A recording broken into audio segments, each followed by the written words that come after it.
Assalamualaikum, salam fisioterapi.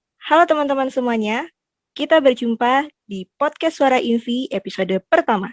Nah, sebelumnya teman-teman udah pada tahu belum sih podcast Suara Invi itu kira-kira apa? Nah, aku jelasin dulu ya. Jadi, podcast Suara Invi merupakan salah satu program kerja baru dari Kementerian Komunikasi dan Informasi atau Kementerian Kominfo Invi Pusat periode 2021-2022 Kabinet Progresif. Dan di sini kita bakal bahas topik-topik seputar fisioterapi, mahasiswa fisioterapi, maupun INVI sendiri, dan pastinya akan ada banyak topik-topik lainnya yang masih seputar dunia fisioterapi dan menarik nih pastinya teman-teman. Oke deh, kita kan tadi udah nyinggung soal fisioterapi dan juga INVI. Nah, kira-kira teman-teman udah pada tahu belum sih fisioterapi dan INVI itu kira-kira apa sih? Nah, ada yang udah tahu atau ada yang belum tahu juga nih? Nah, makanya pada episode pertama kali ini kita mengusung tema yang berjudul Yuk Kenalan dengan Fisioterapi dan INVI. Nah, sebelumnya tak kenal maka tak sayang kan teman-teman. Perkenalan diri dulu deh aku. Sebelumnya perkenalkan, nama aku Fadia Yasmin Robbani, biasa dipanggil Kak Yasmin. Aku asal institusi dari Poltekkes Kemenkes Jakarta 3 dan di sini aku menjabat sebagai Menteri Komunikasi dan Informasi atau Menteri Kominfo Invi Pusat periode 2021-2022 Kabinet Progresif. Nah, di sini aku sebagai pemandu podcast episode pertama kali ini ya teman-teman. Dan pastinya kali ini aku nggak bakal ngobrol sendirian nih. Pastinya kita ada narasumber kita. Nah, siapa sih narasumber kita? Mungkin daripada penasaran, kita langsung sapa aja ya narasumber kita pada episode kali ini. Halo Kak Muksin, Halo Yasmin, gimana nih Kak kabarnya? alhamdulillah baik. Sehat Kak? Ya, Kak Yasmin sendiri gimana? Sehat juga kan? Alhamdulillah, iya Alhamdulillah aku sehat juga nih. Oke, silakan Kak memperkenalkan diri nih buat teman-teman. Oke. Em, Halo teman-teman. Sebelumnya perkenalkan nama saya Muksin Yunus. Saya dari Universitas Hasanuddin dan saya semester 6, mahasiswa semester 6, prodi fisioterapi di Fakultas Keperawatan Universitas Hasanuddin. Terus tadi dibahas soal INVI ya. Di INVI saya itu sebagai presiden INVI periode 2021-2022. Dan tadi ini kita bahas fisioterapi ya, Kak Yasmin ya. Iya, benar banget nih Kak. Oke, Jadi di oke, sini menarik, menarik. Iya, di sini kita bakal bahas fisioterapi dan hal-hal seputar INVI juga nih. Kan narasumber kita pada episode kali ini kan dari Pak Presiden INVI Pusat nih ya teman-teman ya, spesial banget pastinya kan. Nah, sebelum kita bahas lebih lanjut nih ke depannya, mungkin kita bisa tanya-tanya dulu nih ke Kak Muksin. Eh, Mengenai alasan kenapa sih Kak Muksin ini memilih jurusan fisioterapi setelah lulus dari SMA.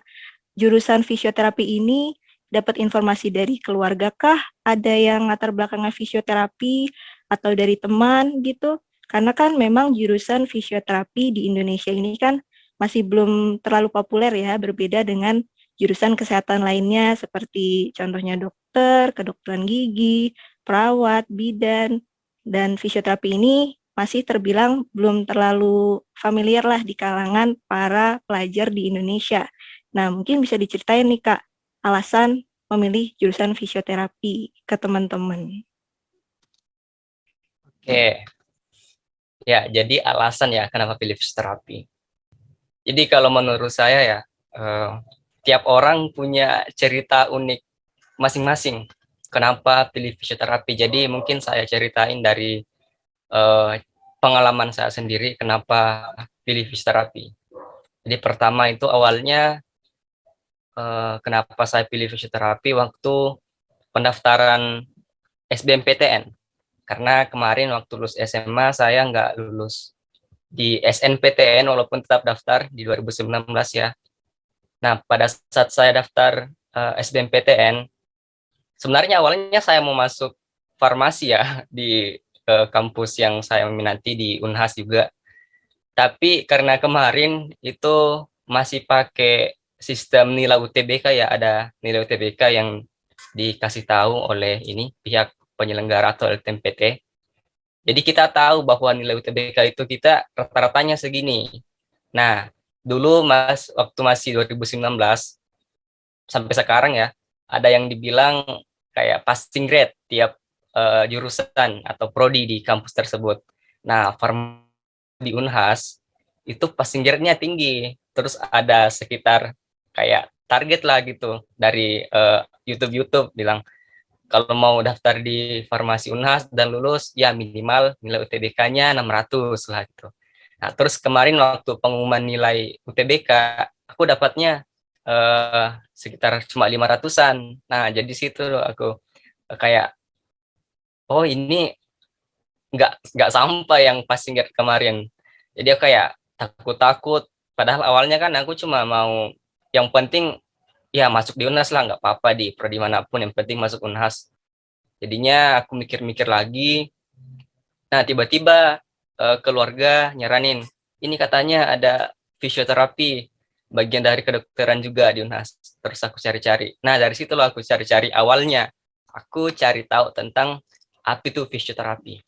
Terus pas aku cari di YouTube, di Google, yang aku dapat itu fisioterapi ya terkait ini biologi ya, biologi khususnya ya. Yang masalah anatomi, masalah otot, tulang dan sebagainya, sendi. Nah, padahal aku orangnya waktu SMA anti tuh sama yang hafal-hafal biologi. Tapi ya walaupun anti tapi biologiku masih bagus lah. Nah, dulu aku waktu masih SMA sukanya yang hitung-hitung, kimia, matematika, fisika. Jadi ya aku tadi mau daftar kimia karena farmasi maksudnya karena memang suka yang hitung-hitung kimia dan matematika. Tapi karena dihantam oleh eh, keadaan yang sebenarnya seperti ini hasil dari UTBK jadinya ya aku nggak nurutin ego aja gitu. Yang penting ya cari aja lah kemungkinan yang besar untuk bisa lulus di Unhas. Jadinya aku coba ini ambil pilihan pertama fisioterapi Unhas. Dan alhamdulillah waktu pengumuman SBMPTN kemarin aku lulus gitu. Jadi wah nggak nyangka ternyata lulus di fisioterapi Unhas. Alhamdulillah nggak apa-apa nanti aku coba-coba aja gitu. Masih bisa kok daftar lagi tahun depan gitu. Dulu aku waktu itu. Nah, eh tapi sekarang ya, aku yang dulu dengan aku yang sekarang beda ya. Dulu waktu masih sebelum masuk kuliah kan taunya fisioterapi dari Google aja gitu. Sekarang kan udah semester 6 ini, udah tahun ketiga. Sebentar lagi jadi mahasiswa akhir. Jadi udah beda sih yang aku rasain terkait pengetahuan terkait fisioterapi itu bagaimana sebenarnya dibanding yang ada di Google. Nah, mungkin penjelasannya kita bahas di ini ya, pertanyaan selanjutnya mungkin ya. Ada kan, Kak Yaksmin? Jadi Iya, itu ya betul. tadi, jadi itu tadi cerita aku kenapa pilih fisioterapi. Oke, Oke, menarik banget ya teman-teman ya, alasan kenapa Kak Muksin memilih jurusan fisioterapi. Nah, mungkin aku juga mau sharing juga nih, kenapa sih aku milih jurusan fisioterapi setelah lulus SMA gitu kan. Nah, jadi memang aku ini dari dulu, dari kecil emang suka banget sama bidang kesehatan nih teman-teman. Dan memang setelah lulus SMA itu pingin banget masuk ke jurusan kesehatan.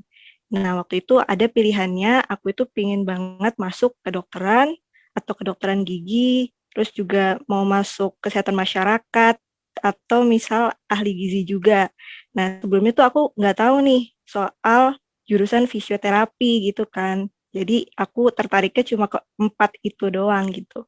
Nah, tapi aku punya teman yang belajar atau yang udah kuliah di jurusan fisioterapi nih. Dan dia bilang kalau fisioterapi itu menarik kok belajar tentang anatomi dan fisiologi tubuh manusia, terus belajar tentang persarafan juga, dan memang ada hubungan dengan biologi ya, seperti yang Kak Muhsin tadi bilang. Dan aku memang artinya juga suka biologi, jadi aku tertarik nih, wah kayaknya fisioterapi menarik juga.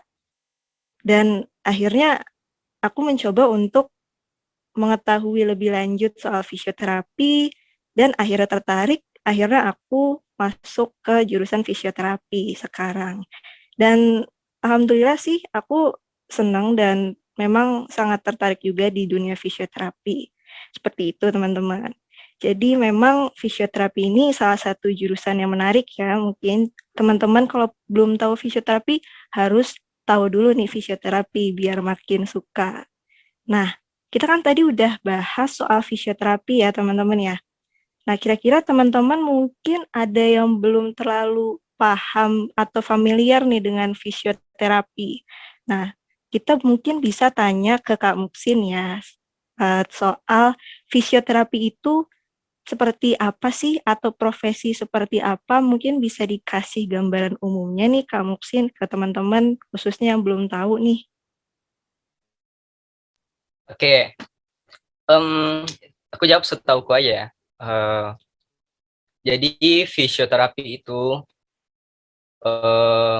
salah satu bidang di ilmu kesehatan yang itu dalam ilmu pengetahuannya ya, itu menangani tentang gerak dan fungsi gerak.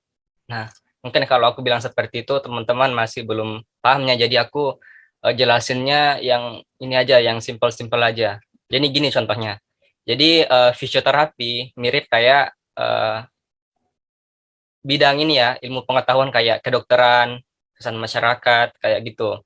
Nah, yang tadi dibilang sama Kak Yasmin terkait profesi, itu adalah seseorang yang sudah menempuh pendidikan fisioterapi, baik itu kayak diploma, yang misal 3 atau 4 tahun, dan juga S1 atau strata, sarjana. Jadi ya kayak 4 tahun lah sarjana kan.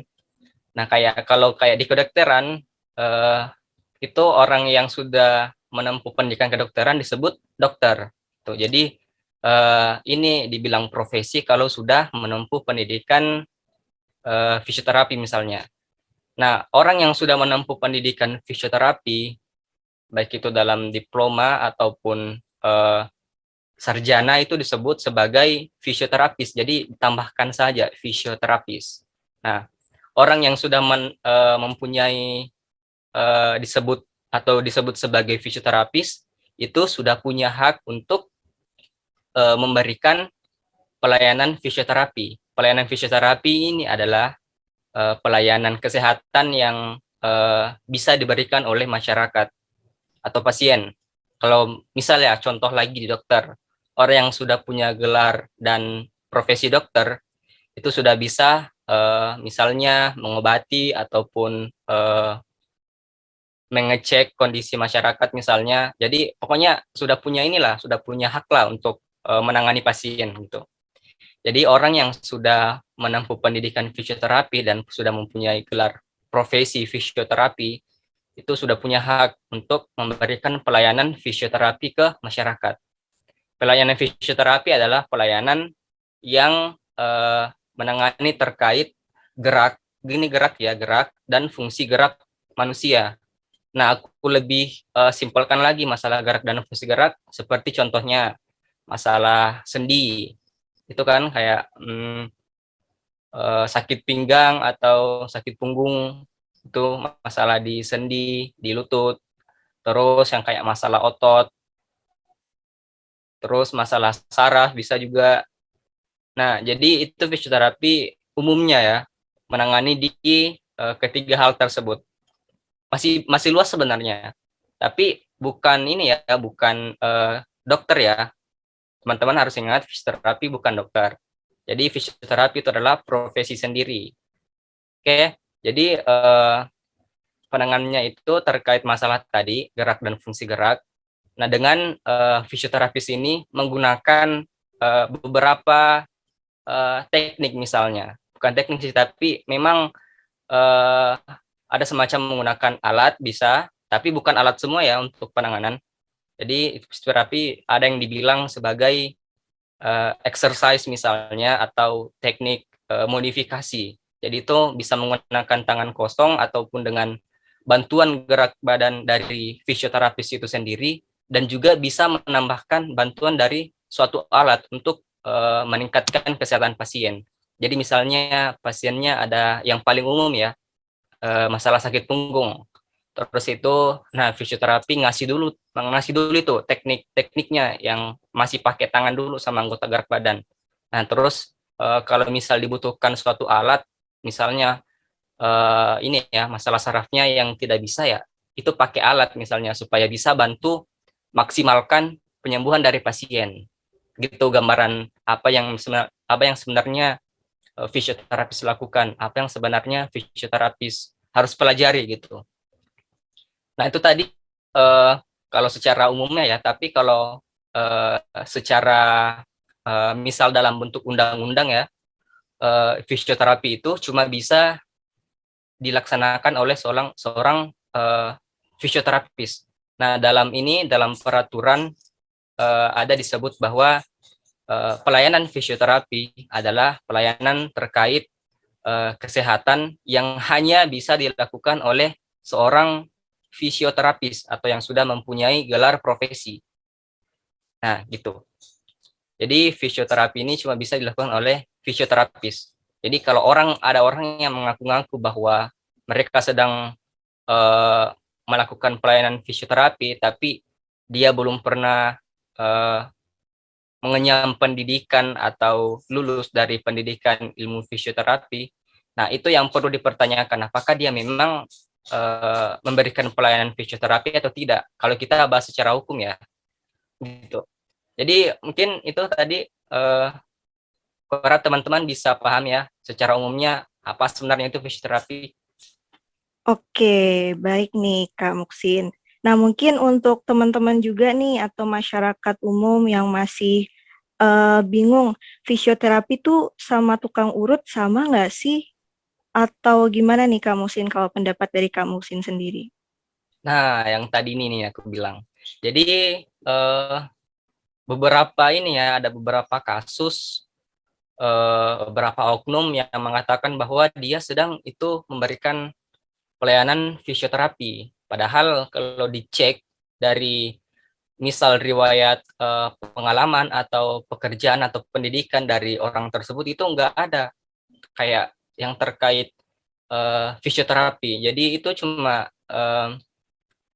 kayak mereka sebut aja gitu, bilang ini kami adalah fisioterapi. Nah itu ada beberapa oknum yang uh, didapat.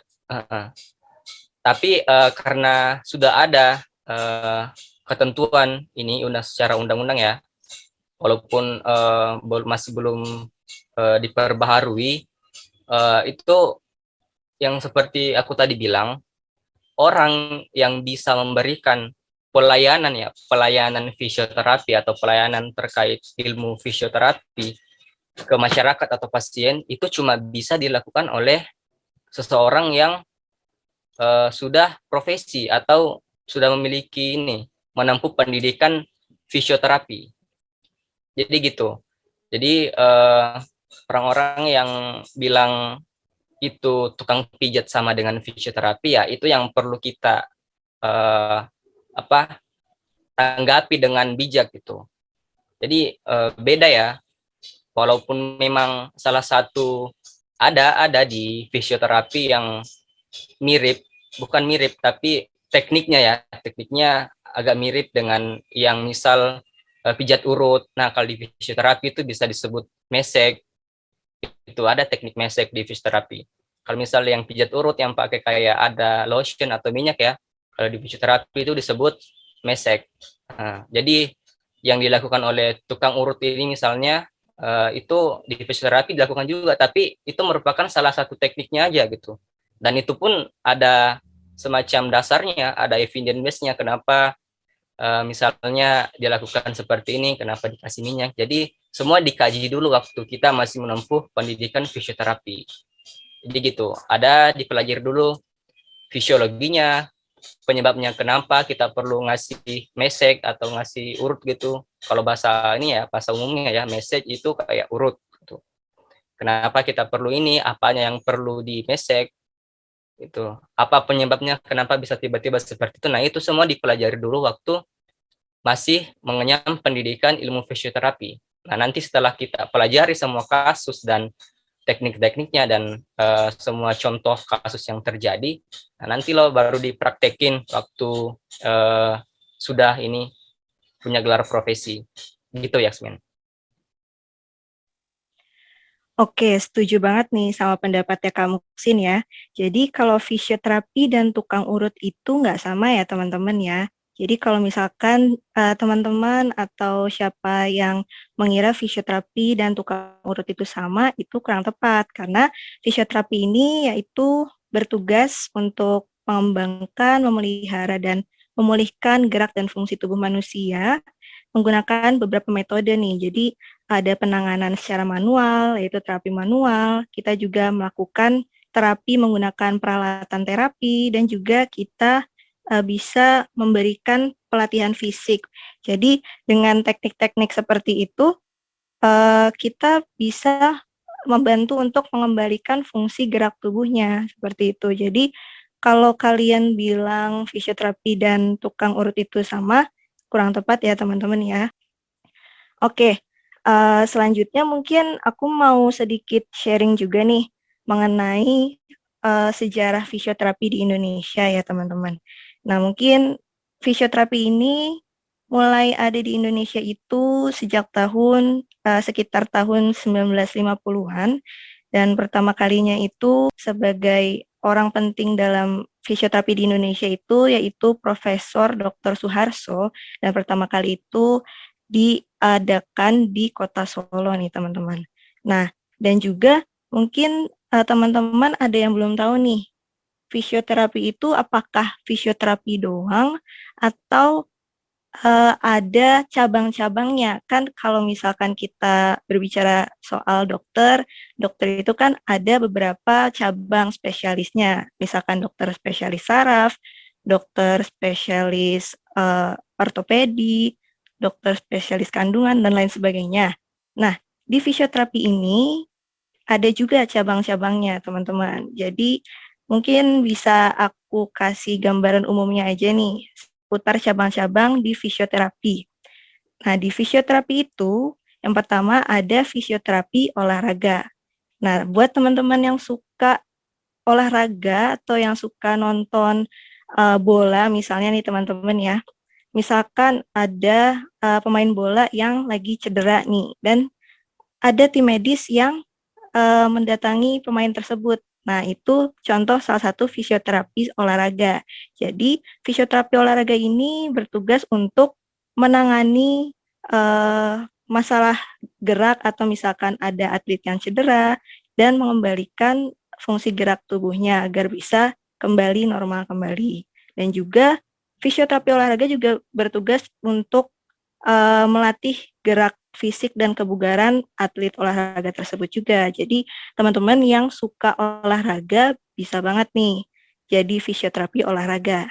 Nah, selanjutnya ada juga cabang fisioterapi neuromuskuler nih teman-teman. Kalau kita bicarain soal neuro, pasti ada hubungannya dengan saraf kan? Nah, jadi fisioterapi neuromuskuler ini atau fisioterapi saraf yaitu fisioterapi yang menangani masalah gerak tubuh yang diakibatkan oleh gangguan saraf. Misalkan ada pasien yang terkena stroke. Nah, jadi tugas fisioterapi ini bisa merehabilitasi gerak tubuh yang mengalami gangguan tersebut agar gerak tubuh pasien stroke yang tadi mengalami gangguan bisa kembali normal seperti itu. Nah, selanjutnya ada cabang fisioterapi anak atau fisioterapi pediatrik. Nah, jadi fisioterapi ini yaitu tugasnya menangani masalah gangguan gerak tubuh pada anak-anak yang mengalami hambatan pertumbuhan. Jadi di sini tugas fisioterapi tersebut memberikan pelatihan atau pelatihan motorik agar anak tersebut bisa berkembang dengan baik seperti itu. Dan selanjutnya itu ada cabang fisioterapi kardiovaskuler pulmonal. Nah, mungkin teman-teman apa sih kardiovaskuler pulmonal itu? Jadi kardiovaskuler pulmonal yaitu berhubungan dengan jantung dan paru-paru. Jadi fisioterapi kardiovaskuler pulmonal itu bertugas dalam membantu merehabilitasi pasien penyakit jantung dan paru-paru yang mengalami masalah, misalkan dengan melatih ketahanan fisiknya, lalu juga melatih pernafasan dan melancarkan peredaran darah seperti itu.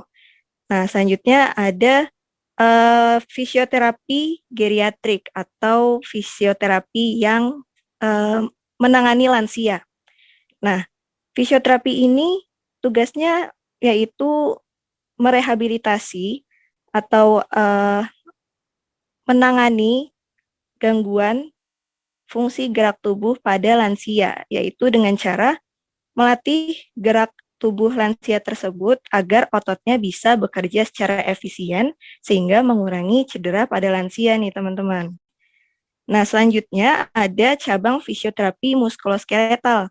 Kalau kita bicara soal muskuloskeletal, erat kaitannya dengan otot dan juga pertulangan kan.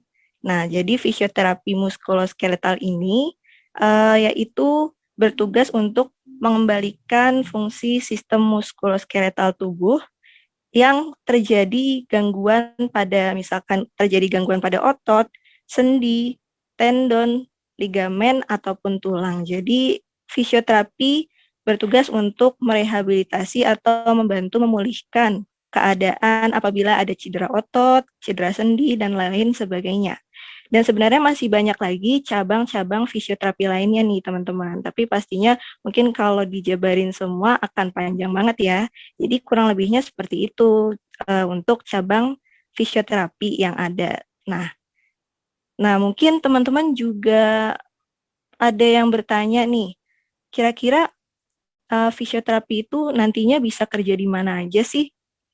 Nah, jadi fisioterapi ini kalau kalian bertanya bisa kerja di mana aja, fisioterapi bisa bekerja di klinik atau rumah sakit. Terus juga kalau kalian ngambil fisioterapi olahraga, kalian bisa menjadi fisioterapi dalam sebuah klub olahraga. Dan juga apabila kalian sudah menempuh menjadi profesi fisioterapi, kalian juga bisa membuka praktik fisioterapi mandiri. Dan juga pastinya ada syarat dan ketentuannya ya untuk membuka praktik fisioterapi mandiri tersebut. Oke deh, kalau gitu kita udah bahas banyak banget kan ya tadi soal fisioterapi. Nah, mungkin khusus buat adik-adik SMA nih yang tertarik masuk jurusan fisioterapi, tapi belum terlalu tahu nih apa aja sih kira-kira yang dipelajarin di jurusan fisioterapi gitu. Apa aja mata kuliah yang dipelajari di jurusan fisioterapi. Nah, mungkin Kak Muksin kan udah semester 6 nih Kak. Mungkin bisa di-sharing-sharing nih ke adik-adik SMA yang masih pengen tahu nih jurusan fisioterapi itu belajar apa aja sih Kak itu. Oke, pelajaran ya. Soalnya aku ini agak sedikit nostalgia dikit kalau masalah pelajaran fisioterapi, apalagi yang aku bilang tadi semuanya biologi gitu. Ya, jadi mungkin agak beda-beda ya tiap kampus, tapi ya umumnya sama lah semua ininya, mata kuliahnya. Jadi kalau aku gak salah ingat ya, sampai aku semester 6 sekarang, aku itu udah belajar sekitar 38 kalau nggak salah mata kuliah. Nah, itu waktu semester pertama kan pelajarannya masih umum-umum. Ada kemarin pengantar fisioterapi. Jadi di pengantar fisioterapi ini yang dipelajari masih kayak seputar-seputar pengenalan fisioterapi dulu. Gimana ininya, yang kayak jelasin Jasmine juga tadi, kerja nanti di mana dan bentuk pemberian pelayanannya gimana. Jadi di pengantar fisioterapi ini di semester 1 memang dikhususin supaya mahasiswanya itu paham sebenarnya fisioterapi itu bagaimana sebenarnya? Karena agak beda ya yang dijelasin misal di Google atau di YouTube. Jadi kalau misal dari versi dari kampus sendiri ada untuk pengenalan fisioterapinya. Nah itu dijelaskan dalam mata kuliah pengantar fisioterapi. Aku nggak tahu ya kalau di kampus lain, tapi kalau di Unhas ya, Universitas Hasanuddin, yang prodi fisioterapinya itu ada semester 1 loh, aku ingat itu. Itu mata kuliahnya pengantar fisioterapi. Terus waktu semester 1 juga ada semacam ini mungkin aku jelasin aja ya sebagai gambaran adik-adik juga, nanti di waktu kuliah semester 1 belajar apa. Gak apa-apa ya Yasmin? Oke. Jadi waktu semester 1 ada belajar semacam pendidikan ini, bahasa Indonesia, bahasa Inggris, filsafat, ada juga kemarin aku ingat itu waktu semester 1. Kemudian yang terkait fisioterapi yang harus kita pahami sebagai basic ya, itu harus belajar biomedik. Nah, biomedik ini semacam biologi tapi dicampur dengan ada unsur kimia dan ada semacam fisiologi ya. Mungkin teman-teman belum pernah dengar ya fisiologi umumnya ini. Jadi di biomedik ini kita belajar bagaimana sebenarnya sistem dalam tubuh manusia. Misal peredaran darah, gimana awalnya, bagaimana sirkulasi darah, terus gimana anatomi otot, anatomi tulang. Teman-teman SMA yang adik-adik SMA mungkin sudah belajar ya anatomi, tapi waktu SMA kan masih umum-umumnya aja gitu. Misal tulang patella, tulang frontal, parietal gitu kan. Nah di biomedik ini itu dipelajari semua gitu. Yang lebih mendalam lagi, lebih detail lagi terkait fisiologi tubuh manusia.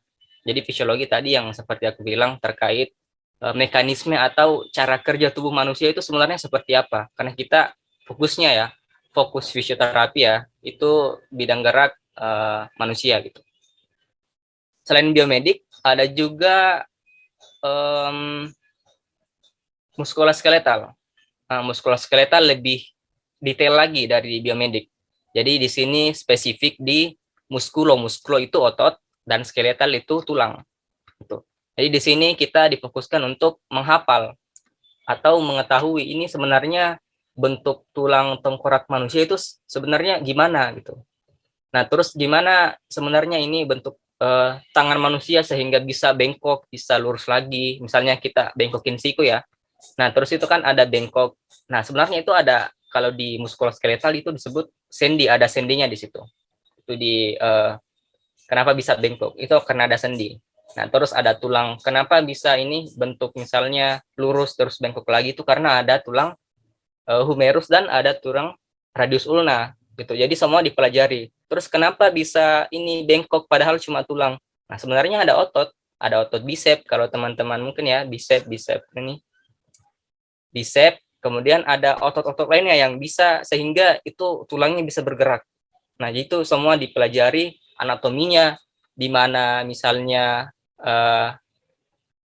ototnya itu origonya namanya ya, origonya di mana itu melekat ototnya, dan juga di muskuloskeletal dipelajari juga terkait peredaran darah juga bisa, bukan peredaran darah tapi kayak di mana sebenarnya ini pembuluh darahnya kalau misal di otot ini. Jadi di situ kayak kita belajar anatomi full gitu waktu semester 1. Itu kalau di kampusku namanya mata kuliah muskuloskeletal dasar. Nah, terus ada neurologi. Nah, neurologi juga fokus di fungsi-fungsi saraf. Nah, makanya itu tadi aku bilang sebenarnya untuk fokusannya untuk fisioterapi ya kayak di saraf, tulang, dan otot. Di luar dari yang tadi dijelasin Yasminnya ada kayak masalah udem atau bengkak atau kayak patah tulang gitu. Tetap banyak sebenarnya untuk yang bisa diatasi oleh fisioterapi, tapi tetap ada batasannya ya. Yang misal kayak ada orang yang patah tulang nggak langsung ke fisioterapi dulu, tapi harus lewat dokter dulu, harus dibedah dulu, disambung lagi tulangnya. Nah, terus fisioterapi bisa bantu untuk misalnya supaya bisa mempercepat pengembalian pasien dalam bisa berjalan lagi secara normal, tapi pasti butuh waktu ya. Nah, di situ peran fisioterapi adalah untuk membantu penyembuhan pasien. Bagaimana cara berjalan supaya nggak sakit lagi yang habis operasi gitu. Gimana cara menguatkan otot yang awalnya otot kalau nggak digerakin ya karena mungkin sakit waktu habis operasi itu kalau nggak digerakin selama beberapa minggu atau beberapa bulan itu bisa mengecil loh teman-teman. Gitu. Jadi itu tadi perlu dipelajari muskuloskeletal, neurologi, masalah saraf. Nah, selain itu fisioterapi juga belajar terkait masalah sosiologi yang hubungan antara manusia dan antropologi itu. Jadi semester 1 kemarin aku ingat masih belajar terkait itu. Jadi itu belajar bagaimana caranya waktu kita ada pasien itu terus mereka kayak depresi atau cemas karena dengan kondisi tersebut mereka takut sudah masa depannya sudah nggak cerah lagi. Jadi fisioterapis juga harus punya ilmu untuk semacam komunikasi yang bisa memotivasi pasien gitu. Kalau mata kuliahnya itu disebut komunikasi terapeutik. Jadi di situ bagaimana caranya supaya kita bisa memotivasi pasien karena kita kan misalnya khusus ya, misalnya sudah dirujuk dari dokter terus ke fisioterapi ya. Jadi nggak ada lagi kayak suster atau perawat yang bantu untuk semangati pasien. Jadi hanya ada kita fisioterapis di situ yang selalu misalnya pasiennya rutin ya untuk berkonsultasi itu hanya kita yang mereka tempati untuk mengeluh misalnya. Jadi di situ kita juga harus punya semacam skill untuk bisa memotivasi pasien dalam hal psikisnya gitu. Jadi itu mata kuliahnya adalah antropologi kesehatan dan juga sosiologi kesehatan, ingat itu. Selain itu, fisioterapis juga perlu belajar terkait teknologi dan informasi. Karena sekarang teknologi perkembangannya sudah semakin canggih, jadi fisioterapis harus bisa mengimbangi perkembangan ini dengan pengetahuannya juga terkait teknologi. Karena itu berperan penting juga, karena tadi aku jelasin juga ya, fisioterapis itu menggunakan alat-alat, tapi bukan semuanya ya, tapi membutuhkan alat untuk memaksimalkan penyembuhan dari pasien. Oke. Jadi itu perlu belajar teknologi juga dan informasi. Kemudian ada biomekanik. Biomekanik itu mirip-mirip dengan anatomi. Jadi kita belajar bagaimana sebenarnya gerakan-gerakan tubuh di manusia itu apa saja sebenarnya. Itu pada saat kita membengkokkan siku, itu gerakan apa namanya. Nah, di situ ada yang perlu dipelajari juga. Jadi semua gerakan yang terjadi yang dilakukan oleh manusia itu ada namanya, ada dibahas. Ini di mata kuliahnya disebut biomekanik. Mekanik itu pergerakannya, bio makhluk hidup. Jadi misal tadi bengkokin siku itu kalau di fisioterapi disebut fleksi. Fleksi karena siku itu kalau di fisioterapi disebut elbow, jadi nama gerakannya adalah fleksi elbow. Tuh. Kalau misal kita menundukkan kepala, nah kalau di fisioterapi itu disebut fleksi cervical. Cervical itu kan ini ya leher gitu. Kalau bahasa umumnya, bahasa awalnya. Jadi semua ada gitu dibahas gerakan-gerakan tubuh kita. Jadi misal pasiennya mengarahkan, tapi pada saat fisioterapis memberikan pelayanan tetap pakai bahasa yang mudah dipahami oleh masyarakat supaya mereka nggak pusing gitu. Kok ini fisioterapisnya bilang fleksi cervical, itu pasiennya gimana berpikir gini, itu fleksi cervical gimana ya? Jadi gitu. Jadi tetap waktu dijelasin ke pasien kalau bisa ya semudah pasien untuk paham gitu. Yang sepahamnya pasien aja, nggak usah pakai kata yang terlalu ilmiah supaya pasiennya nggak bingung. Tapi kalau misal kita membahas dengan fisioterapi atau dengan bidang kesehatan lain yang misalnya juga mempelajari atau pakai istilah tersebut, kalau bisa ya pakai istilah anatomi atau istilah ilmiah ya, istilah ilmiah. Oke, jadi selain itu masih banyak, aku jelasin aja singkatnya ya. Ada tadi terapi latihan. Jadi terapi latihan ini semacam teknik-teknik untuk pemberian pelayanan kesehatan yang umumnya itu eh, menggunakan ini tidak terlalu menggunakan alat. Jadi terapi latihan ini fokus kayak menggunakan tangan manusia lah gitu, tangan fisioterapis. Jadi fisioterapis ini harus pandai-pandai ya menggunakan tangannya, jangan cuma bergantung pada alat untuk menyembuhkan pasien. Jadi harus menggunakan tangan dan anggota gerak badan lainnya ya dalam memberikan pelayanan. Harus fisioterapis harus bisa memodifikasi gitu, memodifikasi bagaimana sebenarnya teknik yang bagus untuk diberikan kepada pasien gitu. Jadi itu di mata kuliahnya disebut terapi latihan. Kemudian nah ini yang penting juga, proses dan pengukuran fisioterapi. Ini penting untuk kita fokus di sini, pengukuran fisioterapi, karena pada saat pasien datang di klinik misalnya ya, di klinik atau di fisioterapis, itu mereka nggak bawa ininya, bahwa mereka itu sakit ini di bagian ini dan ini perlu dikasih begini gitu. Jadi mereka cuma biasanya ngeluh tentang fisio ini tangan saya atau punggung saya sakit fisio, tapi mereka nggak tahu itu punggung sakitnya karena apa. Nah itu yang perlu tugas seorang fisioterapis untuk cari tahu. Nah salah satu cara untuk fisioterapis tahu bahwa kalau dalam bahasa ininya ya, bahasa ilmiahnya mendiagnosis. Pernah kan teman-teman dengar terkait diagnosis? Dokter juga punya diagnosis sendiri, fisioterapis juga punya diagnosis sendiri sebenarnya. Jadi fisioterapis punya alatnya sendiri untuk menentukan penyakit dari pasien sebenarnya apa terkait gerak dan fungsi gerak.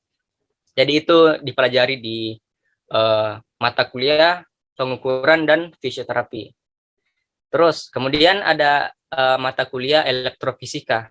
Jadi di sini tadi kita belajar bagaimana penggunaan alat-alat fisioterapi. Contohnya ya, mungkin teman-teman pernah dengar USG ya, USG. Nah, USG itu digunakan oleh fisioterapi loh teman-teman untuk membantu kesehatan ini, peningkatan kesehatan pasien. Terus selain USG ada MRI, MRI itu yang digunakan kayak scan-scan gitu untuk memindai tubuh pasien. Jadi itu digunakan juga.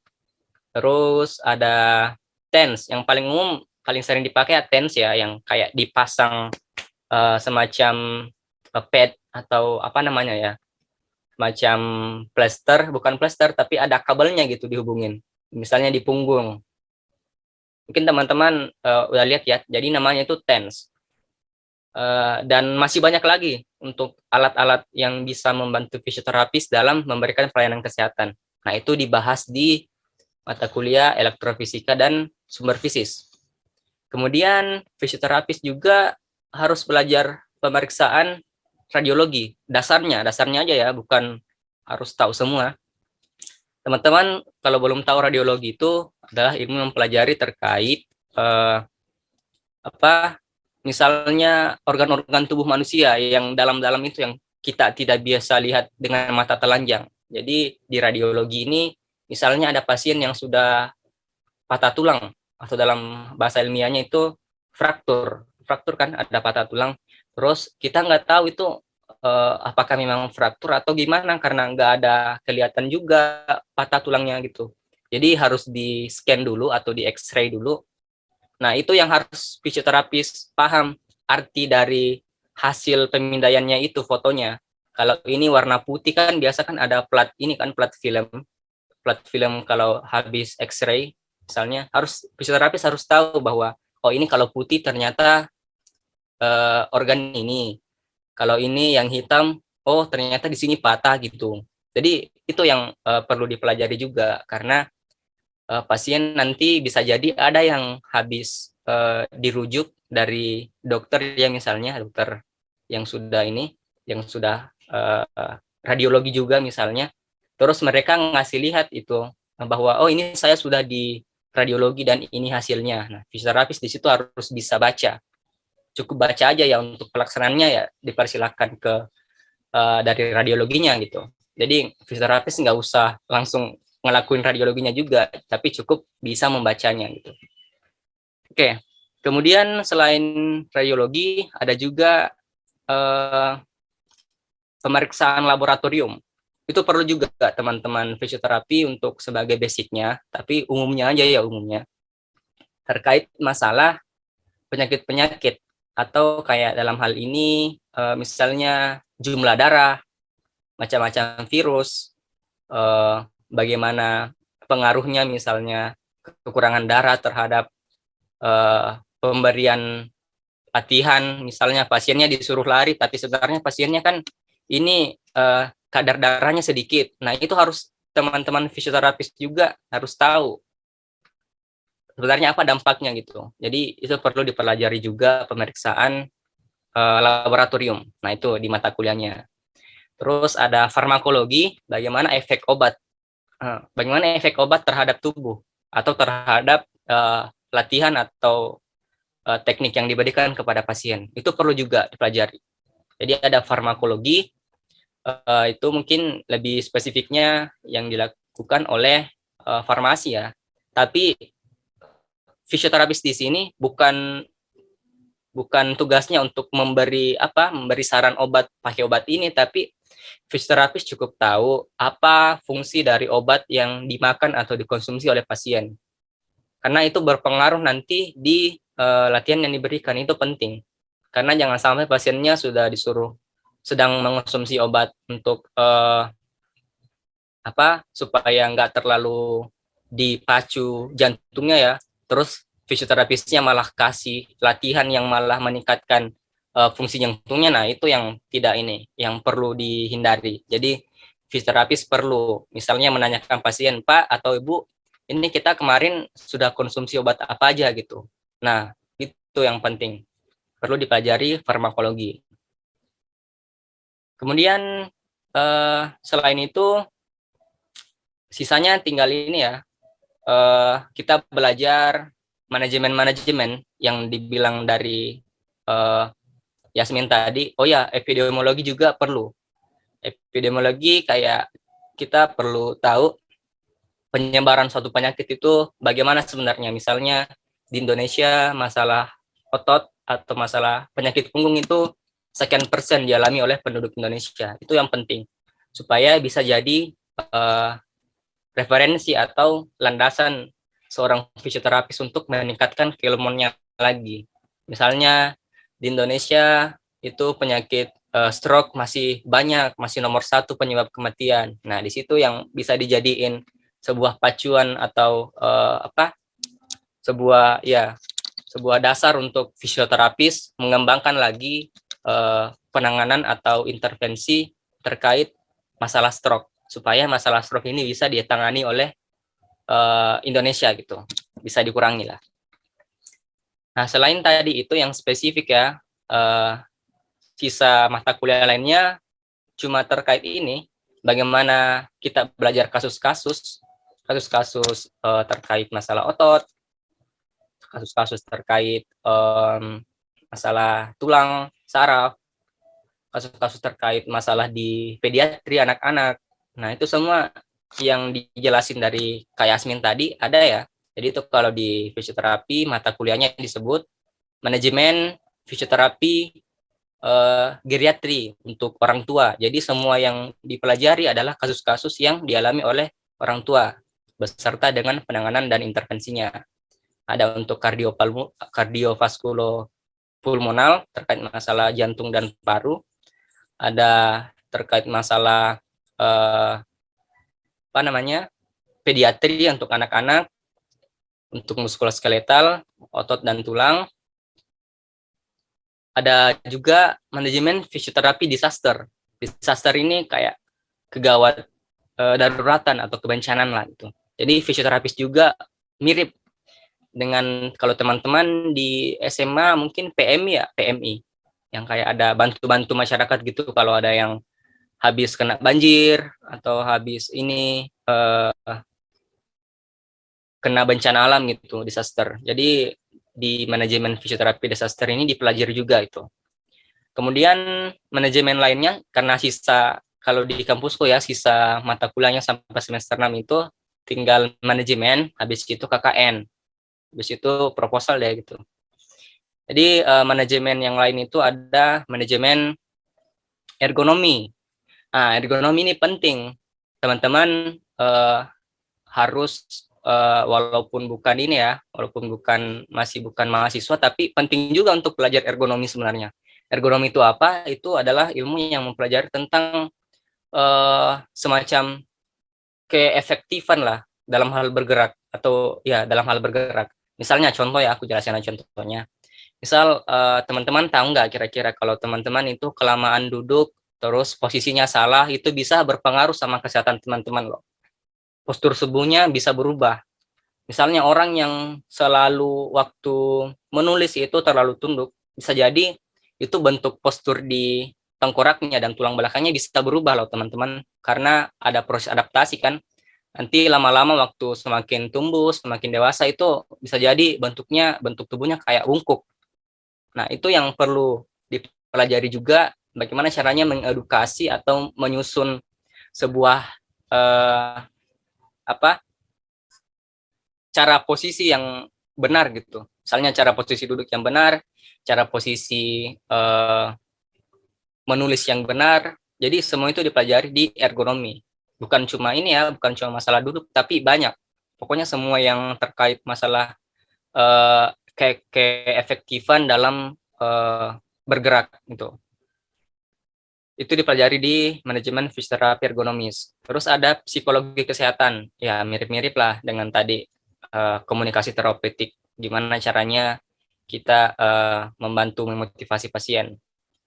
Selain itu ada manajemen kesehatan Keswan. Keswan itu khusus untuk wanita ya, kesehatan wanita. Jadi ini di mata kuliah ini khusus dipelajari semua yang dialami oleh wanita.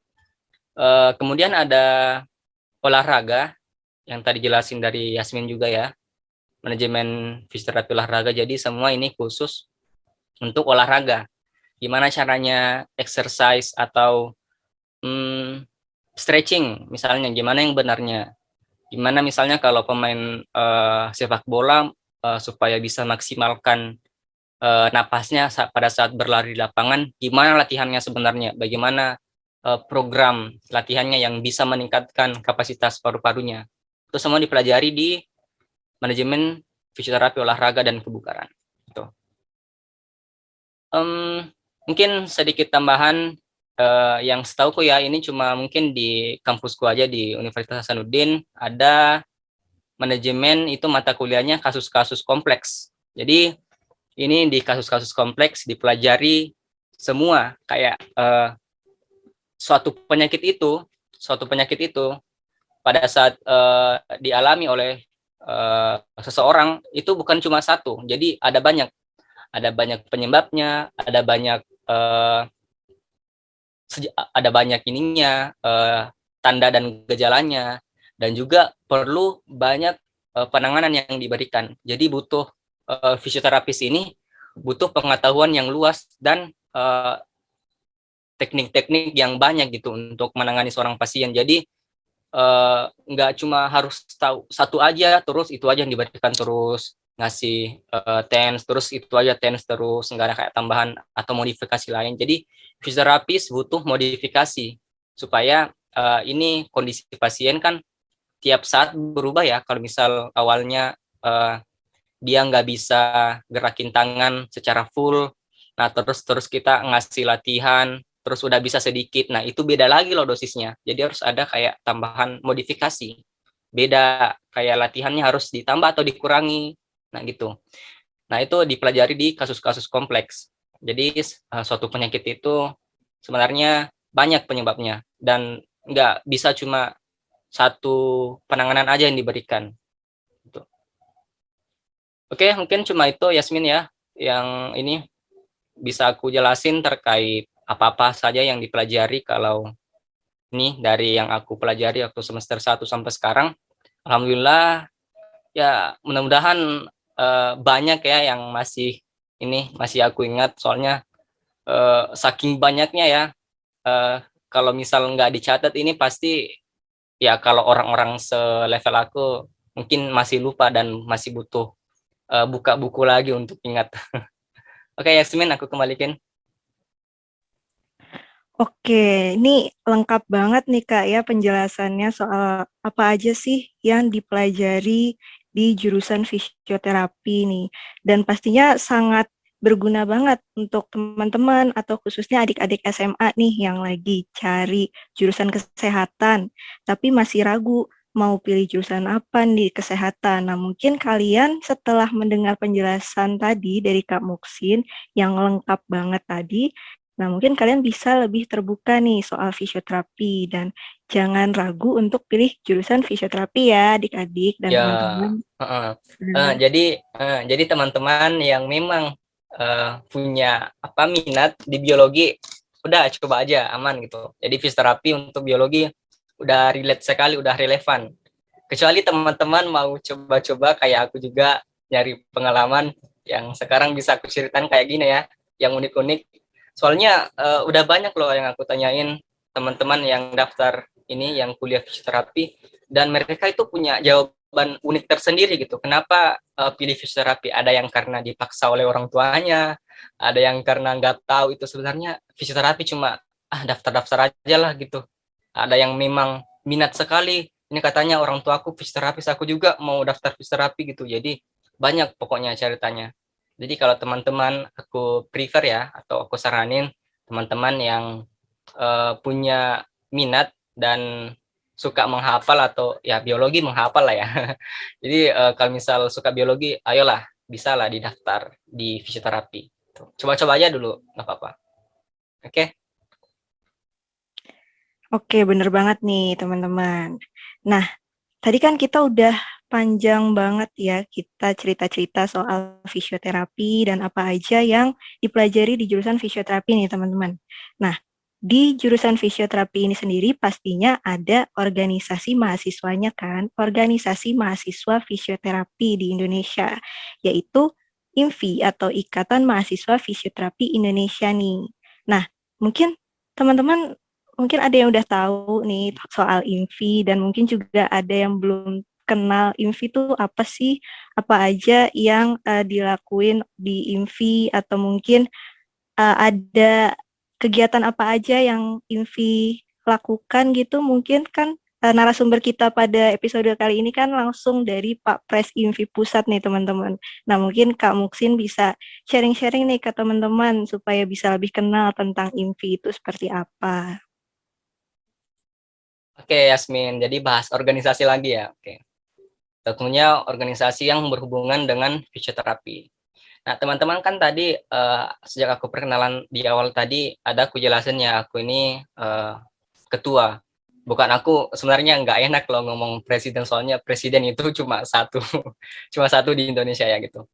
Jadi itu aku kayak ketua IMFI. Jadi IMFI itu adalah singkatan dari Ikatan Mahasiswa Fisioterapi Indonesia.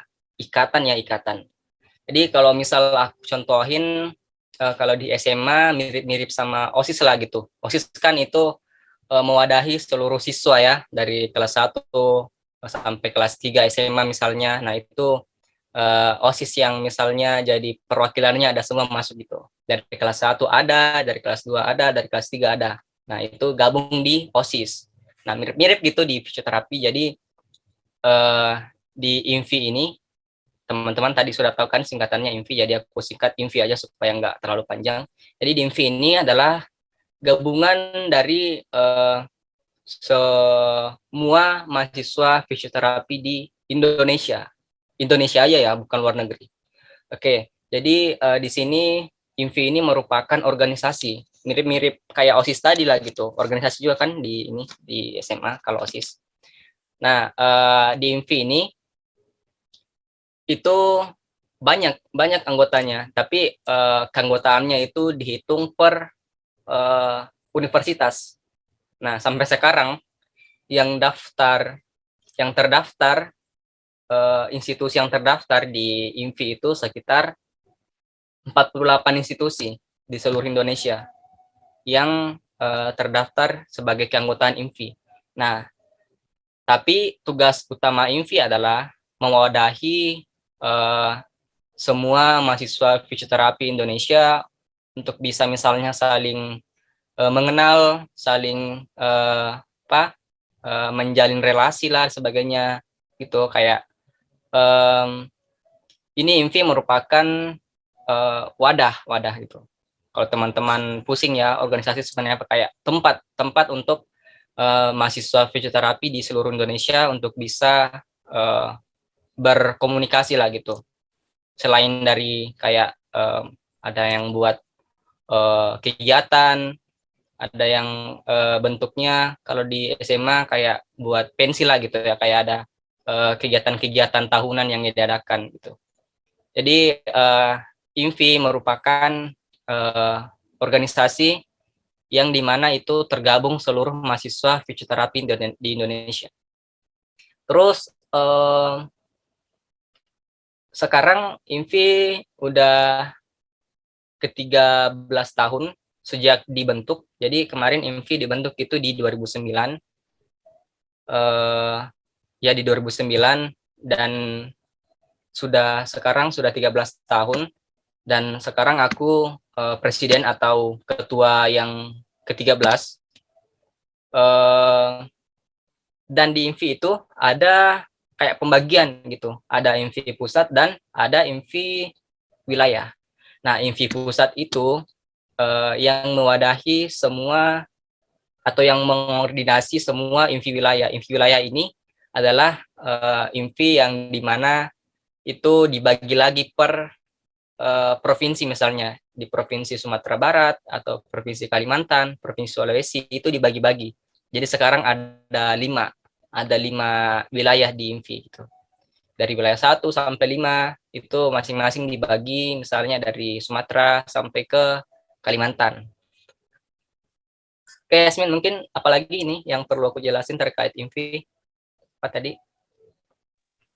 Oke Kak, jadi tadi itu Kak Muksin udah jelasin nih ya kalau IMFI pusat itu IMFI itu ada terbagi menjadi 5 wilayah.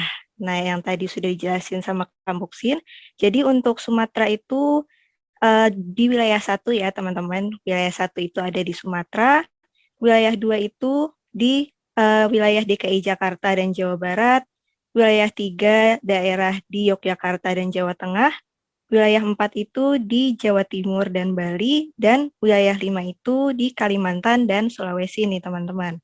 Nah, mungkin Kak Muksin sendiri bisa jelasin nih Kak, apa aja sih struktur kepengurusan yang ada di IMFI pusat khususnya gitu.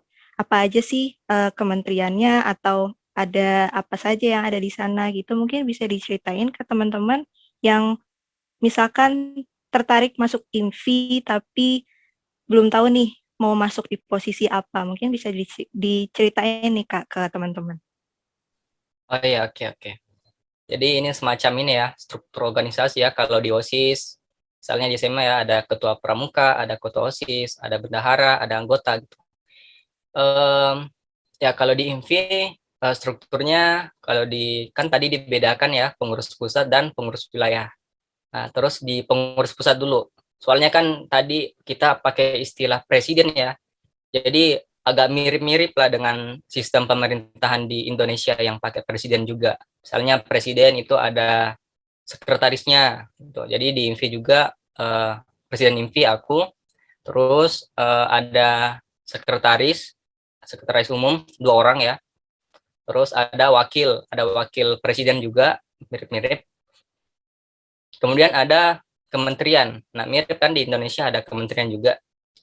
Jadi di kementerian ini ada menteri dan sekretaris menteri dan staf-stafnya gitu.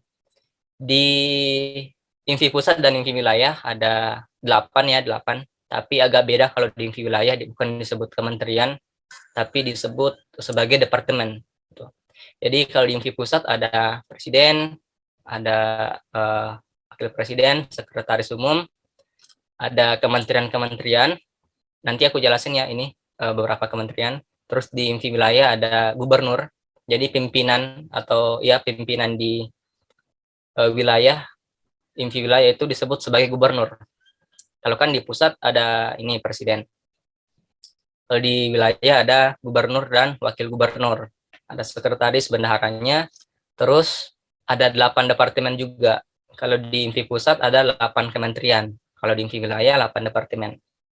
Nah, ini mirip-mirip. Kalau di INVI pusat itu 8 kementeriannya terdiri dari Kementerian Keuangan yang menangani terkait uang-uang lah gitu. Mirip-mirip bendahara karena kan di INVI pusat nggak ada bendahara gitu. Jadi yang ngurus keuangan dan anggaran dan sebagainya itu Kementerian Keuangan. Terus ada Kementerian Dalam Negeri atau Kemendagri. Ini mengurus terkait internal INVI ya, misalnya INVI wilayah, bagaimana koordinasinya antar wilayah 1 sampai 5. Jangan sampai kan ada yang ini nggak nggak sama, kan harusnya sama ya, kalau ini harus sama dengan sesuai atau nggak beda lah yang dilakuin oleh INVI wilayah dengan INVI pusat. Terus ada Kementerian Luar Negeri yang tugasnya itu menjalin relasi dengan organisasi lain. Jadi misal INVI itu mau ngadain kerjasama dengan organisasi lain ya, dari Kemendagri yang jadi perpanjangan tangan. Kalau misal ada rapat juga, kalau misal nggak bisa hadir dari pimpinannya, bisa diwakilkan oleh Kemendagri itu. Terus ada Kementerian Pendidikan dan Profesi. Nah, kementerian ini fokus untuk bidang pendidikan fisioterapi dan pengembangannya. Jadi kalau di SMA mungkin mirip-mirip ya sama KIR, karya ilmiah remaja, mungkin kayak semacam itulah pendidikan. Jadi tugasnya itu kayak melakukan bisa melakukan penelitian terkait pendidikan fisioterapi atau ada ilmu baru, penemuan baru gitu.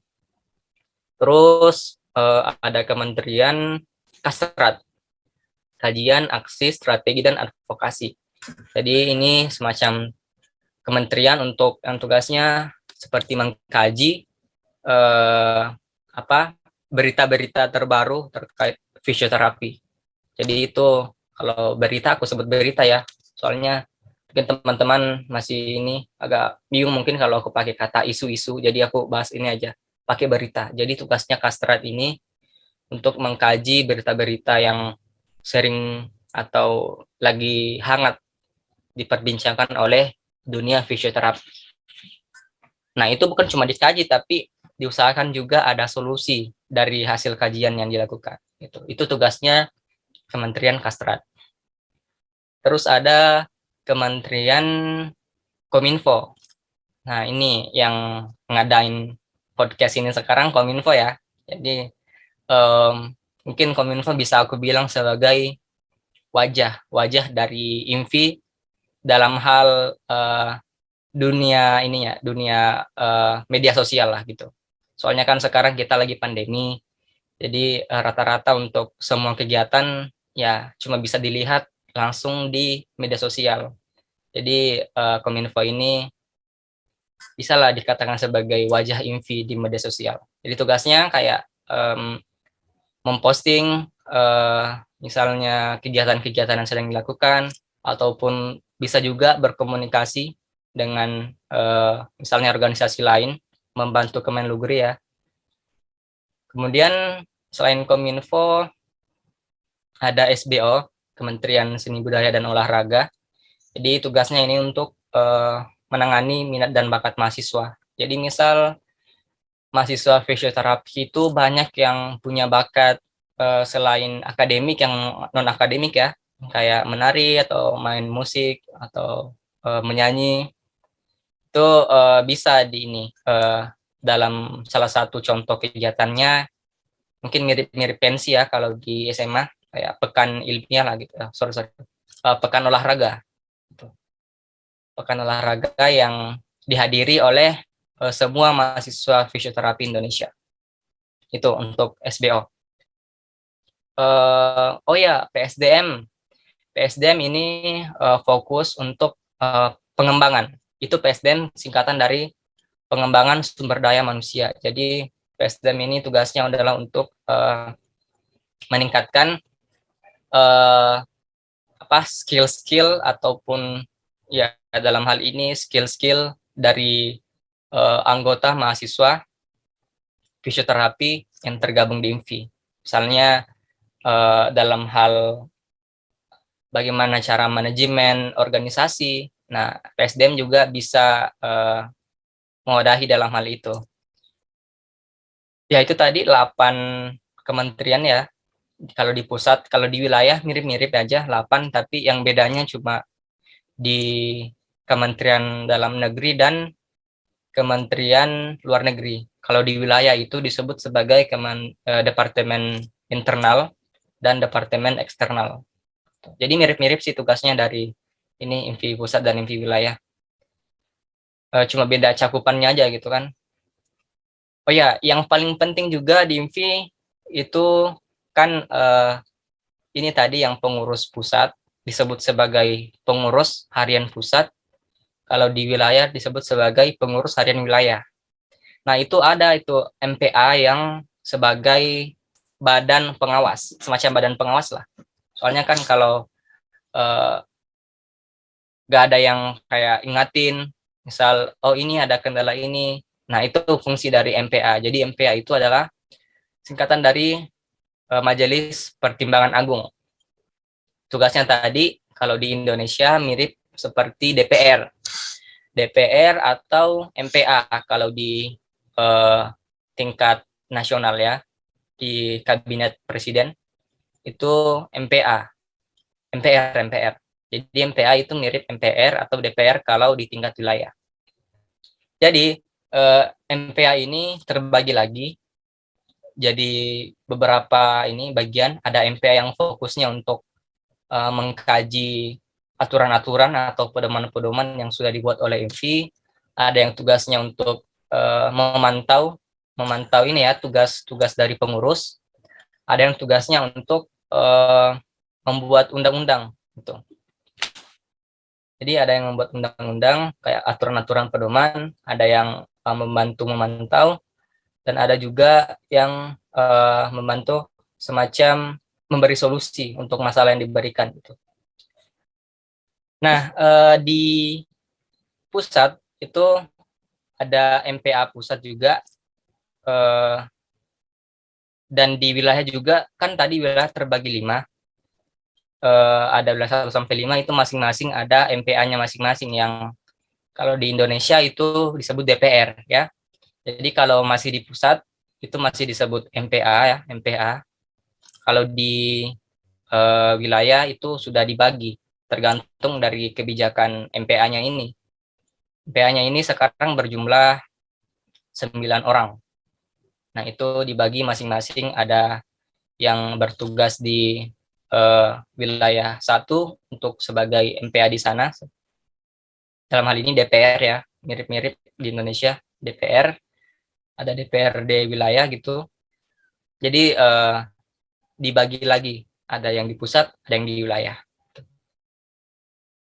Ya, mungkin itu yang bisa aku jelasin ya, Yasmin, terkait struktur organisasi di IMFI.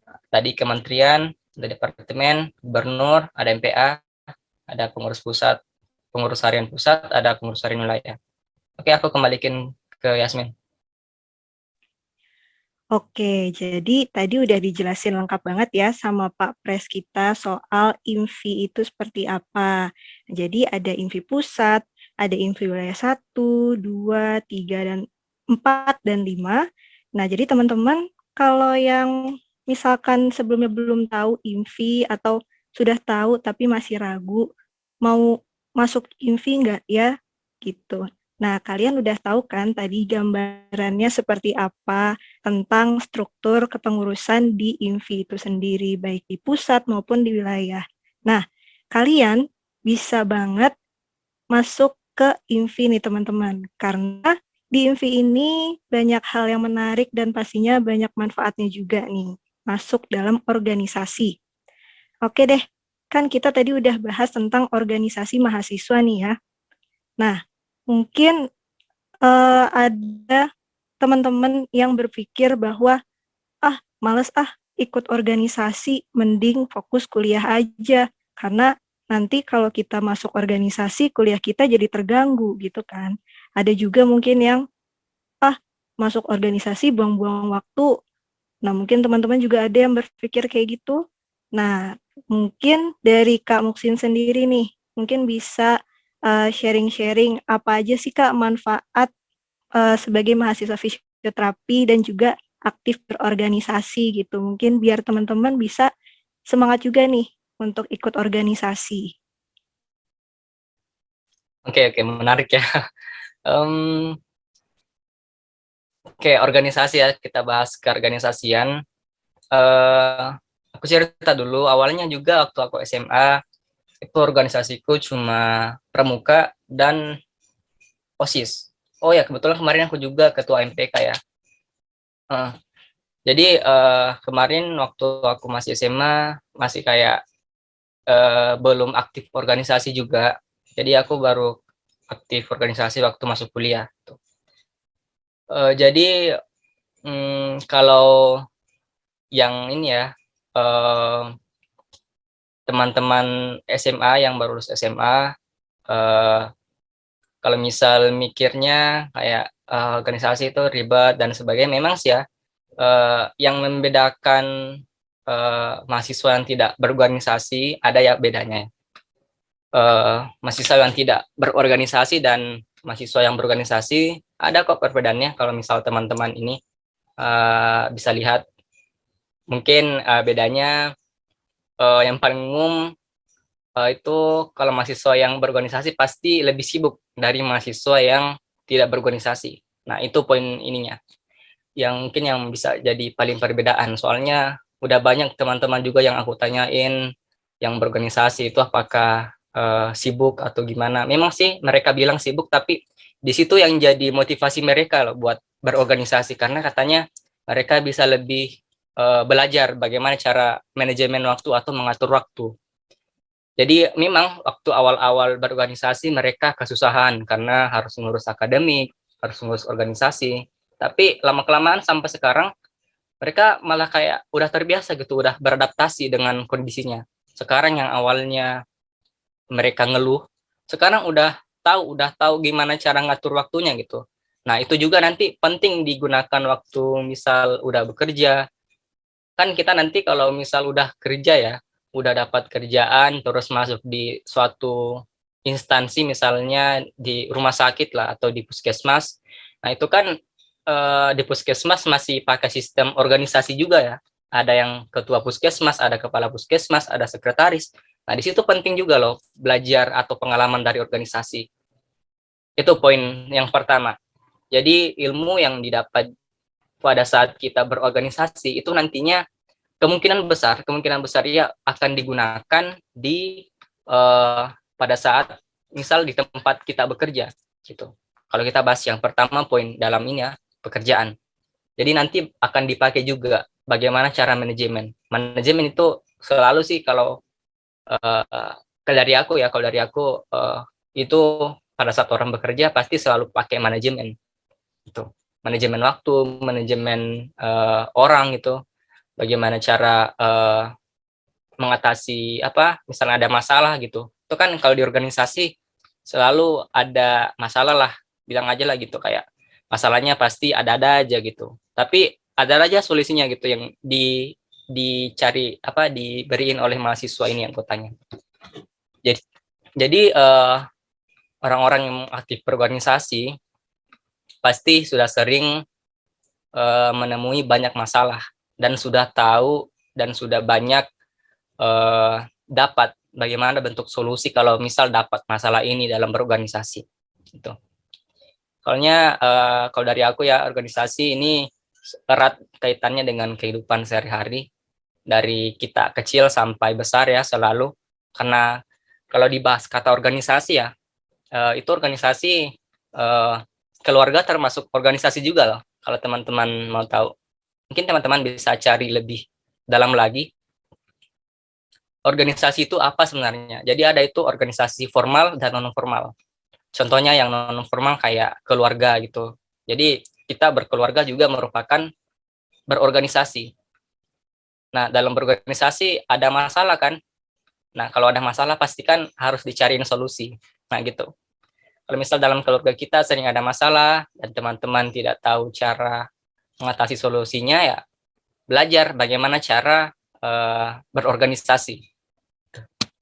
Tapi berorganisasi dalam ini ya, lingkupan keluarga ya, itu bukan berorganisasi dalam teman-teman mau nyelesain masalah di rumah malah cari solusinya di lewat ikut organisasi OSIS misalnya gitu. Bisa sih sebenarnya tanya ke teman-teman, kan saran gitu, bisa juga. Kemudian pentingnya atau bedanya organisasi mahasiswa yang tidak berorganisasi dengan berorganisasi, nanti pada saat misalnya melamar pekerjaan, kan ada kan itu ditanya-tanya dulu semacam wawancara, kamu kemarin ada prestasi apa misalnya, kamu kemarin pernah nggak ikut organisasi apa aja gitu. Nah ini bisa juga jadi poin plus bagi seorang mahasiswa yang punya riwayat organisasi untuk bisa kemungkinan lebih besar diterima di pekerjaannya. Tapi kalau dari aku ya ini bukan poin ininya, poin pentingnya kenapa seseorang diterima kerja, tapi bisa jadi poin pendukung juga supaya dari pihak yang mau kita tempati kerja itu tahu bahwa kita punya skill seperti ini dan bisa ditempatkan di tempat seperti ini. Misalnya itu orangnya nyari pegawai baru yang tempatnya kosong gitu kan. Jadi mereka butuh yang misalnya jago menulis atau jago menggambar. Nah, gitu. Misalnya mahasiswa ini pada saat mahasiswa dulu sebelum lulus itu ikut organisasi melukis. Nah, itu bisa loh jadi poin penting untuk diterima. Gitu. Terus kalau tadi ada ini ya, minta tips ya dari aku untuk gimana caranya bisa manajemen waktu yang baik. Kalau aku selama ini ya masih pakai satu metode, karena aku pun organisasinya nggak terlalu banyak juga, tapi ya bisa bilang agak sibuk juga sambil usahain nilai kuliah tidak anjlok ya. Jadi harus bisa manajemen waktu juga yang paling penting, manajemen waktu. Teman-teman harus mulai belajar manajemen waktu sejak masuk kuliah, soalnya itu penting sekali. Jadi kalau aku pakai satu metode, aku ngasih tiga prioritas utama ya, penting, bukan prioritas sih, kayak tiga yang harus aku kerjain, yang nggak bisa aku kayak tinggalin gitu. Pertama belajar kuliah kan, kemudian organisasi, kemudian ketiga tidur. Jadi mahasiswa itu butuh tidur ya, manusia juga butuh tidur gitu. Jadi dari ketiga poin ini aku semacam kayak bagi gitu. Nah yang aku dapat sekarang dari ketiga ini aku belum bisa maksimalin ketiga-tiganya itu seimbang. Nah, aku harapannya sih bisa seimbangin ketiganya, tapi memang agak susah sih, aku harus ngorbanin satu poin gitu. Entah itu ngorbanin kuliah kah atau organisasi dan tidur. Jadi sekarang itu aku ngorbanin yang tidur. Jadi organisasiku jalan, kuliahku jalan gitu. Jadi tidurku ya pasti agak ini dikorbankan lah gitu, walaupun terkadang ya masih sering ini biasa ngantuk lah atau ada semasamnya gitu. Udah biasa lah mahasiswa untuk. Jadi itu sih yang jadi semacam cara aku gimana manajemen ini supaya organisasi dan hal kegiatan-kegiatanku yang lain jalan. Jadi aku berorganisasi sejak semester 1 ya, sampai sekarang udah 3 tahun, dan ya alhamdulillah aku rasa manfaatnya banyak gitu yang aku dapat. Tentunya teman-teman aku ngomong gini bukan semata-mata kayak organisasi itu semuanya enak gitu loh, enggak. Jadi organisasi ada kayak berjuang dulu baru bisa dapat. Awal-awalnya ya pasti susah, ngatur ini ngatur itu, banyak hambatan, banyak halangan, tapi teman-teman jalanin aja gitu, jadiin aja sebagai proses teman-teman dalam jadi mahasiswa gitu. Jadi supaya nanti bisa juga ada dicerita waktu misalnya udah dewasa kerja ya, ada yang bisa diceritain ke teman-teman yang pada saat mahasiswa itu mungkin teman-teman anggap sebagai miris atau pengalaman buruk ataupun pengalaman lucu, ya cukup dijalanin aja gitu, nggak usah diulang. Cukup teman-teman jalanin aja dan nggak usah kayak mau diulang lagi yang pengalaman-pengalaman yang teman-teman alami, yang misalnya pengalaman buruk ya waktu kuliah. Jadi itu bisa diceritakan ke teman-teman juga nanti waktu misalnya udah dewasa ya. Eh, dan juga mungkin saran dari aku untuk teman-teman, mudah-mudahan yang dengar ini ada dari teman-teman SMA, dan kalau untuk yang teman-teman yang sudah kuliah, aku cuma bisa bilang semangat sampai semester akhir, yakin aja, yakin pasti bisa gitu. Ya, mungkin yang terakhir ini untuk saran teman-teman yang SMA yang mau kuliah, belajar aja dulu manajemen waktu. Itu sih paling penting kalau dari aku, manajemen penting. Bukan cuma manajemen waktu, tapi manajemen diri sendiri penting. Yang paling pertama sebelum bisa ini harus bisa ngatur diri sendiri dulu. Mungkin itu yang biasa banyak kalau aku ya waktu SMA. Biasanya buang-buang waktu, bukan buang waktu sih, tapi ngelakuin hal yang nggak terlalu penting gitu. Padahal ada yang hal penting yang perlu dilakuin, tapi ya malah ngerjain hal lain yang tidak lebih penting gitu. Jadi teman-teman harus tahu dulu yang mana yang lebih prioritas. Kalau bisa ya ngelakuin prioritas dulu, lalu yang di bawahnya lagi. Kalau bisa ya. Ya mungkin itu dari aku. Oke, teman-teman. Jadi tadi Kak Muksin udah kasih motivasi ini ya buat teman-teman yang mau atau ada yang masih ragu mau masuk ke organisasi. Tadi udah dikasih motivasi dari Kak Muksin.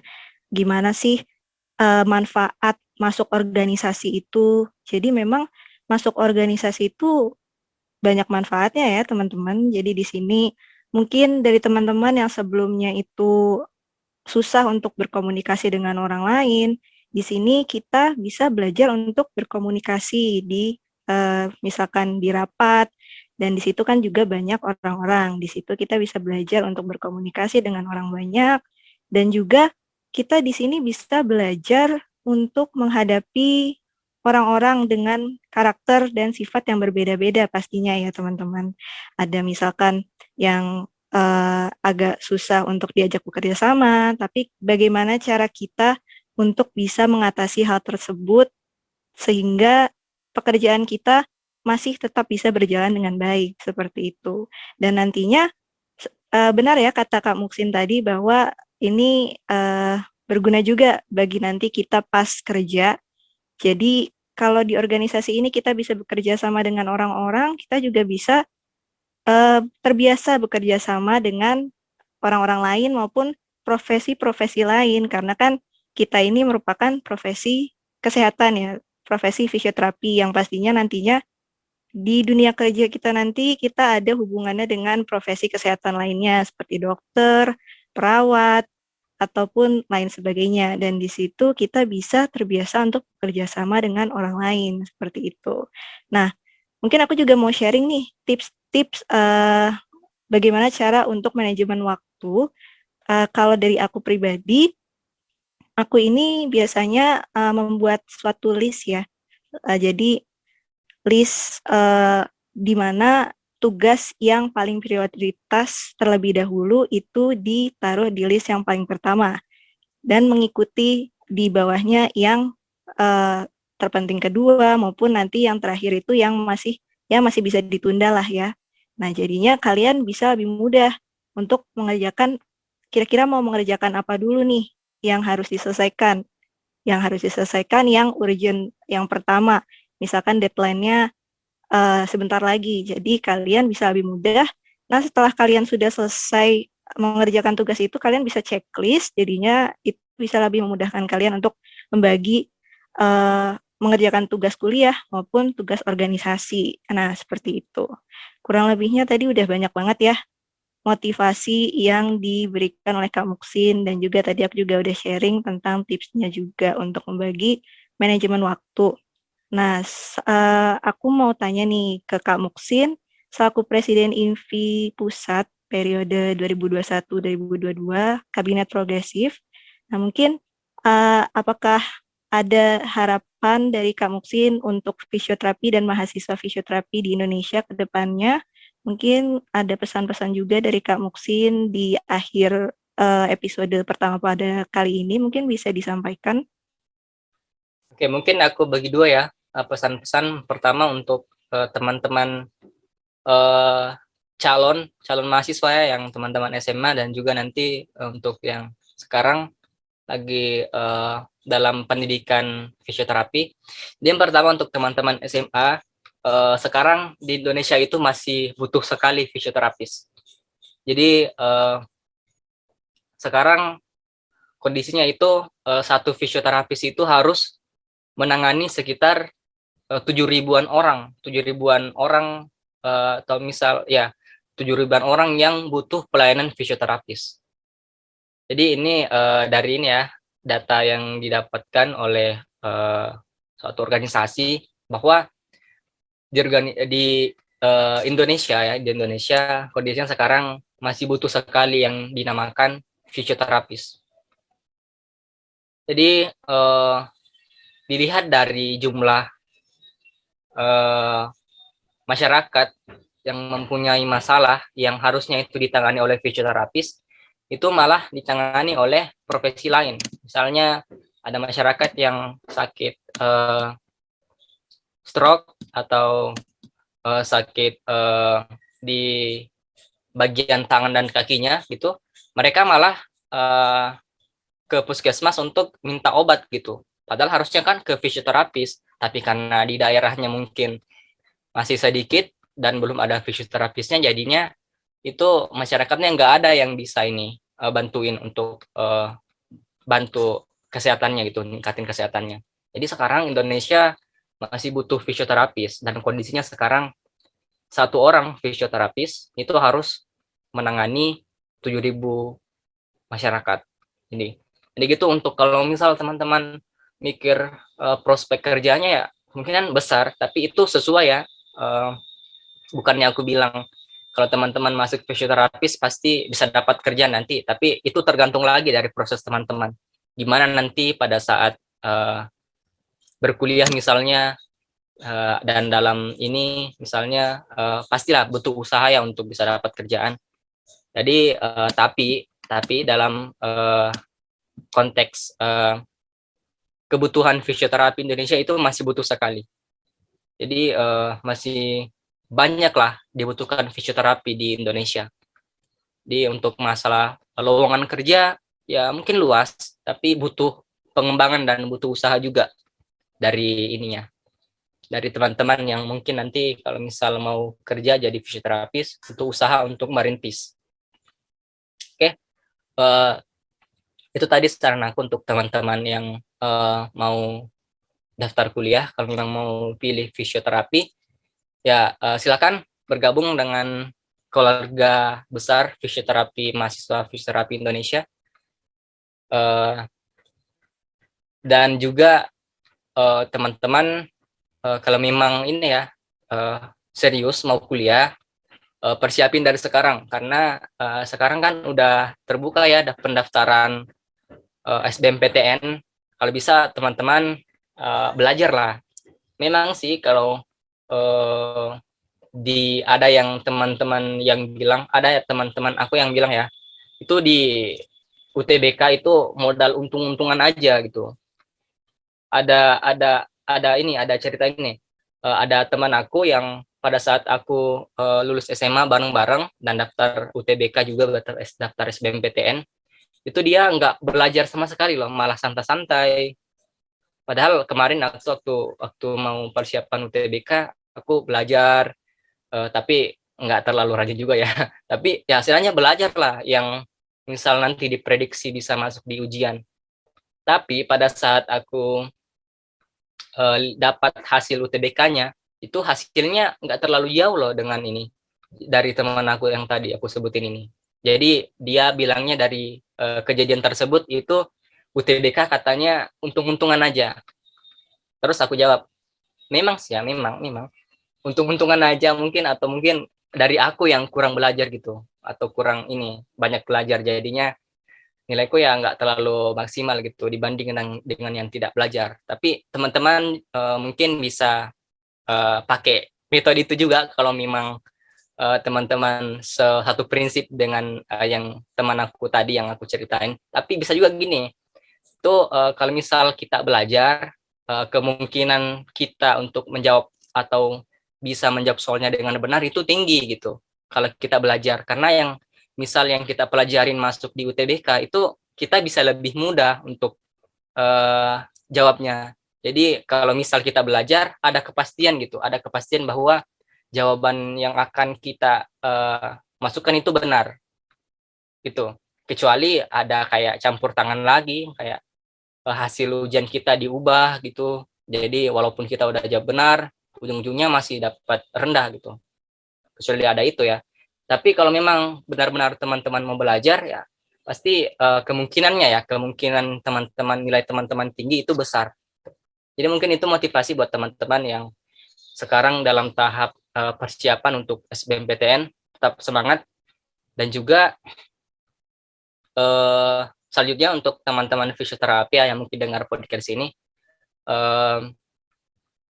kita mahasiswa fisioterapi harus berusaha juga, selain dari kita belajar untuk akademik, kita juga harus berusaha untuk memajukan profesi kita fisioterapi ke depannya, fisioterapis. Karena pun setelah kita lulus nanti perkuliahan, kita nanti akan jadi fisioterapis. Jadi misal kondisi sekarang profesi kita fisioterapis atau fisioterapi lagi butuh bantuan dari mahasiswa misalnya ya, dibantu gitu. Soalnya nanti yang dapat hasilnya juga kita juga ke depannya. Jadi kalau sekarang ada masalah dan tidak bisa diatasi, nanti kan akan berdampak ke depannya gitu untuk kita yang bakal menyandang gelar fisioterapis ini. Insya Allah ya kalau kita udah lulus dan udah dapat gelar. Jadi mari kita bergerak, bermanfaat dan bermartabat, yaitu ya yang sekarang jargon fisioterapi. Mari kita sama-sama bergerak, mari kita sama-sama bermanfaat untuk profesi kita, dan mari sama-sama kita bermartabat untuk profesi kita fisioterapi ke depannya. Mungkin itu motivasi untuk ini aku untuk teman-teman, dan juga semoga fisioterapi ke depannya bisa lebih maju lagi. Yang sekarang karena misal belum ada S2-nya ya, mudah-mudahan 5 tahun ke depan udah bisa dibangun S2 di Indonesia, supaya lulusan-lulusan fisioterapi Indonesia itu nggak harus keluar negeri lagi untuk nyari S2 terus balik lagi ke Indonesia gitu. Jadi mudah-mudahan ke depannya udah ada S2-nya gitu. Tentunya itu butuh bantuan dari teman-teman mahasiswa ataupun dari teman-teman yang profesi dan lain-lain dalam hal ini, berkolaborasi dan saling membantu dalam mewujudkan harapan dan cita-cita ini. Ya, mungkin itu dari aku, Yasmin. Oke, terima kasih Kak Muksin yang udah menyampaikan pesan-pesan dan juga harapannya ya untuk mahasiswa fisioterapi maupun fisioterapi di Indonesia ke depannya. Nah, teman-teman, kita udah di akhir podcast Suara Invi episode pertama nih. Nah, tapi sebelumnya aku mau mengucapkan terima kasih banyak nih ke Kak Muksin Yunus selaku Pak Presiden Invi Pusat periode 2021-2022 Kabinet Progresif. Ya, sama-sama Yasmin. Ya, terima kasih udah menyempatkan waktunya ya Kak untuk bisa bincang-bincang di podcast episode pertama ini nih Kak. Ya, aku malahan ngarapin nanti ke depannya ada lagi loh kayak sesi-sesi sharing-sharing dengan teman-teman yang misal udah pilih fisioterapi di pilihannya untuk masuk sebuah universitas. Aku harapannya nanti dibuatin lagi semacam sharing-sharing gitu. Entah itu aku yang jadi materi lagi atau pembicara ataupun dari orang lain nggak apa-apa. Aku harapannya ada aja gitu. Ya, kalau bisa ya. Oke, iya kok, tenang aja kok Kak. Nanti ke depannya akan ada episode-episode lain dari podcast Suara Invi ini. Nah, jadi teman-teman jangan sampai nggak dengerin podcast kita ya. Oke deh, kalau gitu di akhir acara ini, di akhir podcast ini, mungkin aku mau menyampaikan mohon maaf nih apabila ada kekurangan atau ada salah kata selama tadi memandu podcast acara pada episode kali ini. Nah, semoga pembicaraan kita pada episode pertama ini bisa bermanfaat ya buat teman-teman mahasiswa maupun adik-adik SMA juga untuk bisa lebih mengenal fisioterapi dan juga IMFI atau Ikatan Mahasiswa Fisioterapi Indonesia, dan juga tadi juga sudah ada motivasi organisasi itu seperti apa dari Kak Muksin maupun dari aku juga. Oke deh, kalau gitu semangat selalu untuk teman-teman dan juga salam fisioterapi. Assalamualaikum warahmatullahi wabarakatuh. Terima kasih.